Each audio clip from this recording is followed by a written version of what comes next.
E o repórter Vinícius Souza conversou com uma produtora rural, a Cristiane Steinmetz, sobre a atuação da mulher no agronegócio. Acompanhe.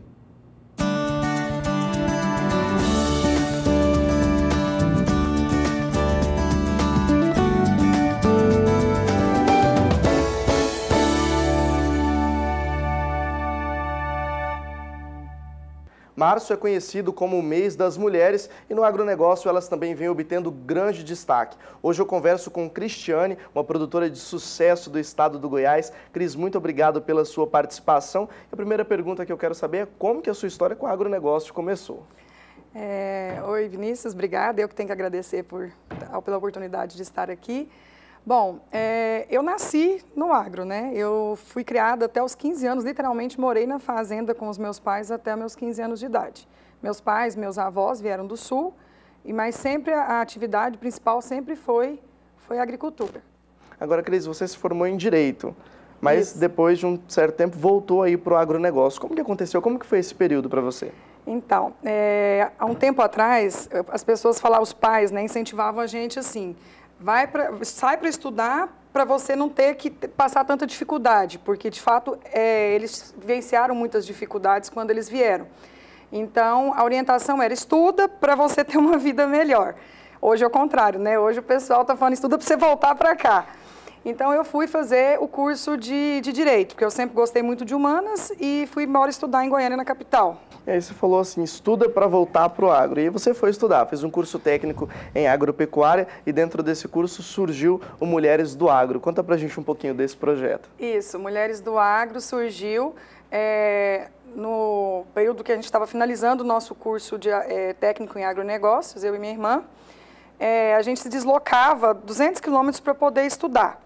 E aí surgiu a questão, por que não trazer esses cursos, esses treinamentos para mineiros? Por que não? Por que a gente tem que se deslocar tanto, sendo que a gente tem, né, um potencial muito forte na cidade, em vez da gente ter que se deslocar, trazer até nós. E aí foi assim que surgiu. E também porque a gente passou por um processo de sucessão, né, com a perca do meu pai muito prematura, a gente vivenciou muitas dificuldades e a gente queria, de certa forma, auxiliar outras mulheres que viessem a passar por uma situação parecida, de forma mais leve.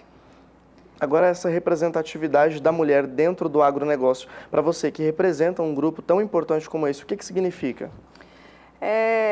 A gente se sente muito, muito lisonjeada, é muito bom a gente poder, de alguma forma, estar contribuindo, né? Eu acho que o agro hoje movimenta o nosso país e saber que a gente faz parte desse setor é algo assim que é muito gratificante. Eu costumo dizer assim, às vezes me perguntam, mas a mulher no agro, como que é? Eu falo que a mulher sempre esteve no agro. Dentro da minha família não foi diferente. A minha avó ia junto para campo com meu avô, a minha mãe ajudava o meu pai, só que a mulher ficava mais nos bastidores. Hoje eu digo que ela vem mais para a linha de frente. Eu acho que a diferença hoje é essa, a gente passa a ser mais protagonista do que elas foram em outros tempos, mas que a mulher sempre esteve no agro, isso é fato. E para chegar a ser protagonista, quais foram os desafios enfrentados? Foram vários. Quando eu voltei de Goiânia para auxiliar meu pai, na época eu tinha 21 anos de idade, então eu era mulher e muito jovem num ambiente predominantemente masculino. E a gente enfrenta assim, eu falo que nada como o tempo e o conhecimento. E quanto que vocês perceberam que esse era o ponto para ir em busca dessa informação e como que foi suceder o pai de vocês nessa atividade?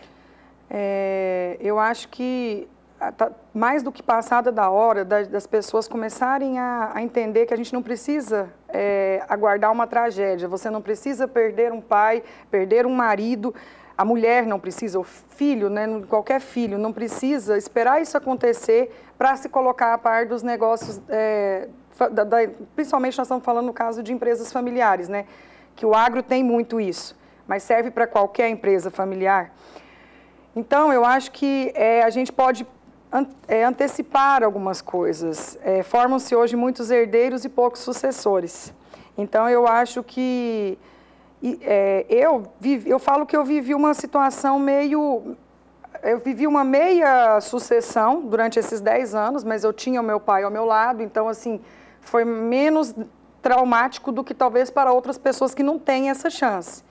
E depois, com a morte dele, então, há 5 anos agora, né, fizeram 4 anos recentemente, somos eu, minha mãe e minha irmã. Então, assim, eu vivi naquele período lá, dos 21 anos de idade, quando eu voltei, eu vivi essa questão da sucessão e tornei a viver ela de forma mais direta com a morte dele. Agora, dentro da fazenda, quais são as atividades que vocês vêm desenvolvendo e justamente durante esse período, como que foi a adaptação? Na fazenda hoje a gente produz soja e milho, lavoura, né? Nós ainda não trabalhamos com gado, a gente pretende futuramente trabalhar com confinamento e nós tivemos que escalonar. Aí entra uma questão muito importante que eu acho que é o de você detectar habilidade. A minha irmã se formou em coaching, ela hoje tem um trabalho focado em agrocoach que visa exatamente ter essa sensibilidade para olhar e falar assim, olha, você entende mais disso, eu entendo mais daquilo. Eu estava mexendo com financeiro e ela com pessoas, eu sou pessoas e ela é o financeiro. Então a gente teve que adequar isso, a parte técnica eu tenho um gerente que já trabalhava há muitos anos conosco, ele continua lá comigo, eu contratei, eu acho que a gente não tem que ter medo de buscar, se eu não entendo, porque eu não vou conseguir entender tudo, eu busco a pessoa que sabe. Então, hoje a gente tem uma assessoria de profissionais técnicos, de agrônomos, eu tenho um gerente que cuida do meu operacional, eu tenho a menina que cuida da parte de financeiro e administrativo. Então, eu acho que quando a gente passa a olhar a fazenda como uma empresa, também as coisas começam a se encaixar melhores. Agora, a gente sai um pouquinho dessa vertente de produção e tudo mais, e a gente fala um pouco do projeto Acorda Maria, um projeto que elas desenvolvem lá na fazenda também, junto com outras mulheres, não é? Explica pra gente como que acontece, como que surgiu essa ideia, Acorda Maria. Acorda Maria. Bom, o projeto Acorda Maria é um projeto muito bonito. Na verdade, assim, ele é um projeto que a gente ainda está tentando adequar ele para a mulher rural, para a mulher que vive no campo. Ele é um projeto que ele é da 7ª CIPM, né, da Polícia Militar, lá da minha cidade, que tem a capitã Regiane, que coordena o projeto. Então, ela me convidou para fazer parte, convidou as mulheres do agro, para a gente estar levando informação, para a gente estar instruindo essas mulheres, porque a gente vê cada dia mais as notícias de violência contra a mulher, e se na cidade ela existe, muito mais na zona rural, onde você não tem muitas vezes um vizinho, um porteiro. Então, a ideia nossa é estar levando instrução para essas mulheres do campo. O projeto ele é um braço da Lei Maria da Penha, porque não basta você fazer uma denúncia, você tem que dar suporte para essa mulher posterior. Ela está, na maioria das vezes, ela está... a autoestima dela está muito ruim, ela não tem estrutura psicológica, muito menos financeira. Então, a gente tenta dar suporte em todos esses aspectos. Nós temos vários parceiros que trabalham conosco para estar auxiliando as mulheres nesse sentido, no pós-denúncia e também na parte de instrução. Olha, o nosso bate-papo está muito bacana, tenho certeza que você de casa também está gostando muito, mas a gente precisa encerrar a nossa entrevista, então eu queria pedir para você deixar aí as suas felicitações para as mulheres que nos assistem e estão comemorando aí o seu mês em março. É isso aí, dizer a todas as mulheres que nós realmente fazemos a diferença. Eu acho que a gente tem que entender que a gente vem para somar e não para segregar. Às vezes o pessoal fala, mas é só mulher? Não, são mulheres e homens juntos. Eu acho que a gente tem que caminhar junto, porque senão a gente vai estar fazendo... A gente quer inclusão, então a gente não pode excluir, né? Então a ideia é essa, é se unir aos homens e fazer mesmo a diferença. Eu quero felicitar, parabenizar todas as minhas colegas de trabalho. São várias histórias aí, cada dia a gente está tendo conhecimento de muitas histórias lindas e que sirva de estímulo para aquelas que às vezes ainda estão começando e que a gente possa, uma ir auxiliando a outra e juntas formarmos um grande time.